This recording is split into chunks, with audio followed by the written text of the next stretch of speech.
செல்வாக்கு உயரும், அந்தஸ்து உயரும், நாளாம் சுகம் என்பது நிச்சயமாக இருக்கும், சந்தோஷம் இருக்கும். குருடைய பார்வை 12ஆம் இடமான விரய சார்ந்து கிடைக்குது. அப்போ வீண் விரயங்கள் இருக்கு பாருங்க, அது கட்டுப்படும், அலைச்சல் குறைய ஆரம்பிக்கும். 2ஆம் இடத்திற்கும் குரு பார்வை கிடைக்குது. அப்ப என்ன ஆகுனா குடும்பத்துல நிம்மதி இருக்கும், எதிர்பார்த்த பணப்பழக்கம் இருக்கும், கொடுத்த வாக்கை காப்பாற்ற முடியும். சுருக்கமா சொல்லிடுறாரு. இதற்கு மேலாக சூரியன் சப்தமஸ்தானத்தில் உங்கள் ராசிக்கு 7ஆம் இடத்தில் சூரியன் சஞ்சரிக்கிறார். சூரியனுடைய பார்வை உங்க ராசிக்கு கிடைக்குது. பொதுவாக 7ஆம் இடத்தில் சூரியன் சஞ்சரிக்கின்ற போது எதிர்பாராத இடமாற்றத்தை ஏற்படுத்தி கொடுப்பார்.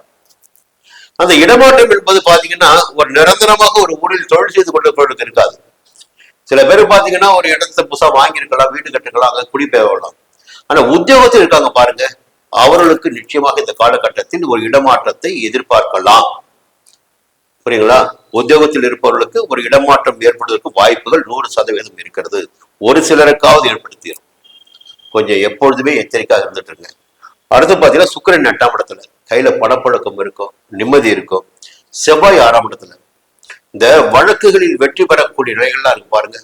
என்ன வந்தாலும் பரவாயில்ல, நம்மளால பார்த்துக்க முடியும், ஜெயிக்க முடியும், நம்ம எல்லாவற்றையும் சந்தித்து வாழ்வதற்கு நான் தயாராக இருக்கிறேன் என்று சொல்லக்கூடிய தைரியத்தை கொடுப்பவர் செவ்வாய். ரத்தக்காரகன், யுத்தக்காரகன், வேகக்காரகன் பார்த்து செவ்வாய் தான்.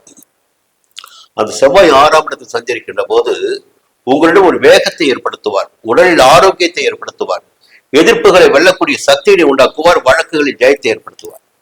அப்போ செவ்வாய் சஞ்சாரம் சாதகமாக இருக்கிறது.